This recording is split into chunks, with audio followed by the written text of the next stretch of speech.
Hello friends, welcome to Hema coding school. ఈ video లోపల question number 6, 7, 8 ఈ 3 క్వశ్చన్స్ గురించి మనం ఈ వీడియోలో డిస్కస్ చేయబోతున్నాం. Let's start with question number 6. ఈ క్వశ్చన్ నెంబర్ 6 లోపల క్యాలిక్యులేటర్ ఫంక్షన్ తీసుకొని అడిషన్, సబ్ట్రాక్షన్, మల్టిప్లికేషన్, డివిజన్ ఆపరేటర్స్ని పర్ఫామ్ చేయమంటున్నాడు with help of switch statement. Let's start with question number 6. New file u6.js అని చెప్పి తీసేసుకుంటున్నాను. ఫస్ట్ ఆఫ్ ఆల్ ఒక ఫంక్షన్ తీసేసుకుంటున్నాను. ఫంక్షన్ క్యాలిక్యులేటర్ అని చెప్పేసి తీసేసుకుంటున్నాను. దీంట్లో ఒకట ఏమన్నాడు, స్విచ్ స్టేట్మెంట్ యూజ్ చేసి ఈ యొక్క అర్థమెటిక్ ఆపరేటర్స్ని పర్ఫామ్ చేయమంటున్నాడు. సో సింపుల్గా స్విచ్ స్టేట్మెంట్ని తీసేసుకుంటున్నాను. దీంట్లో కేసెస్ రాస్తున్నాను. Case first one addition, so plus అని చెప్పి తీసేసుకుంటున్నాను. దీంట్లో రిటర్న్ నెంబర్ 1 ప్లస్ అంటే 2 నెంబర్స్ని అడిషన్ చేస్తున్నాను. నేను 2 అని చెప్పి చేసుకుంటున్నాను. Next case subtraction, so subtraction return num1 minus num2. ఇక్కడ కూడా సెమీకోలన్ తీసేసుకుందాం. నెక్స్ట్ కేస్ మల్టిప్లికేషన్, దీంట్లో return num1 multiplication num2. Next division, case division return num1 divided by num2. Next default తీసేసుకో, రిటర్న్ దీంట్లో ఇన్వాలిడ్ ఆపరేటర్ అని చెప్పేసి చేసుకుందాం. ఈ స్విచ్ స్టేట్మెంట్ ఎలా వర్క్ అవుతుంది అనేది ఆల్రెడీ మనం ఈ 29 days ఆఫ్ ఛాలెంజ్ లోపల డే 9లో ఆల్రెడీ డిస్కస్ చేసాం. కావాలంటే మీరు ఇక్కడికి వెళ్ళి రివైజ్ చేయొచ్చు. నెక్స్ట్ ఇక్కడ మనం కన్సోల్ లాగ్ తీసేసుకొని ఆ ఫంక్షన్ని కాల్ చేద్దాం. సో కన్సోల్ లాగ్ క్యాలిక్యులేటర్, దీంట్లో ఫస్ట్ నేను ఈ స్విచ్ లోపలికి కావాల్సిన ఆపరేటర్ని ఇక్కడ నేను సెండ్ చేస్తున్నాను. ఎగ్జాంపుల్ నేను ప్లస్ అనే కేస్ని కాల్ చేయమని చెప్తున్నాను. సో ఇక్కడ ప్లస్ అని చెప్పి తీసేసుకున్నాను. నెక్స్ట్ 6, 9 ఈ 2 నెంబర్స్ని పాస్ చేస్తున్నాను. సో ఇక్కడ నుంచి పాస్ చేస్తున్నాను కాబట్టి ఇక్కడ నేను రిసీవ్ చేసుకోవాలి. సో ఫస్ట్ ఆపరేటర్ అని చెప్పేసి తీసేసుకుంటున్నాను, ఫస్ట్ పారామీటర్. సెకండ్ వన్ వచ్చేసి num1, థర్డ్ వన్ వచ్చేసి num2. నెక్స్ట్ ఇక్కడ ఈ ఆపరేటర్ని స్విచ్ లోపల రిసీవ్ చేసేసుకుంటాం.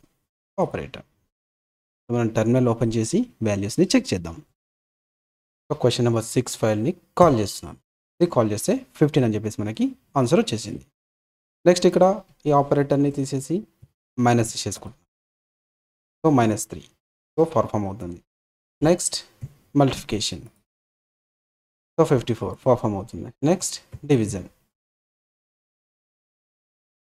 ఇక్కడ మనకు రిటర్న్లో ఎర్రర్ చూపిస్తుంది. వై? బికాస్ ఇక్కడ స్పెల్లింగ్ మిస్టేక్ తీసేసుకున్నాం. సో NUN అని చెప్పి తీసేసుకున్నాం, కానీ ఇక్కడ మనం నమ్ అని చెప్పేసి తీసేసుకోవాలి. సో num1 మళ్ళీ టర్మినల్ క్లియర్ చేసేసి మళ్ళీ u6 ఫైల్ని కాల్ చేస్తున్నాను. ఇది కాల్ చేస్తే డివిజన్ కూడా పర్ఫామ్ అయిపోతుంది. So this is about the calculator question number 6. So let's start with question number 7. ఈ ప్రైమ్ నెంబరా కాదా అని చెక్ చేయడం కోసం నేను ఈజ్ ప్రైమ్ అని చెప్పేసి ఒక ఫంక్షన్ నేమ్ తీసేసుకుంటాను. ఫస్ట్ ఆఫ్ ఆల్ దీంట్లో ఫర్ లూప్ తీసేసుకుంటున్నాను. ఫర్ లూప్లో let I equal to 2. Next I less than or equal to number, అంటే నెంబర్ని పాస్ చేస్తాం. ఇక్కడ నెంబర్ డివైడెడ్ బై 2. ఈ కండిషన్ సాటిస్ఫై అవుతేనే లోపలికి ఎంట్రీ అవ్వాలని చెప్పేసి మనం ఇక్కడ కండిషన్ ఇచ్చేస్తున్నాం. నెక్స్ట్ కండిషన్ సాటిస్ఫై అయింది, లోపలికి ఎంటర్ అయింది. దీంట్లో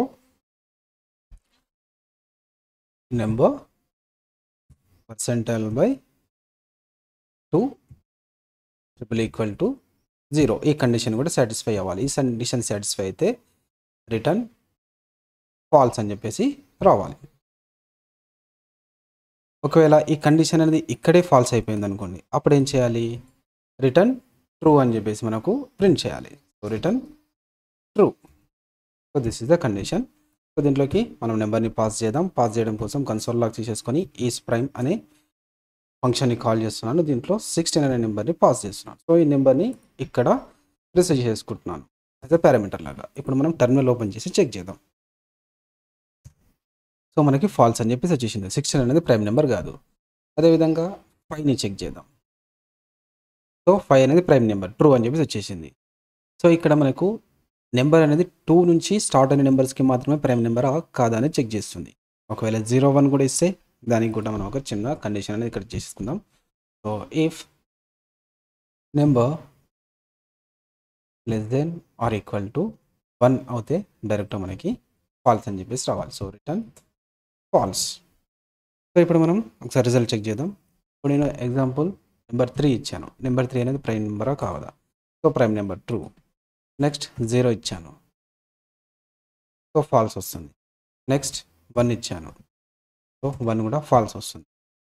నెక్స్ట్ 17 తీసుకున్నాను. So true. So our conditions all are working well. So prime number కాదని చెప్పేసి ఇక్కడ మనం సింపుల్గా చెక్ చేసేస్తున్నాం. So this is about the question number 7.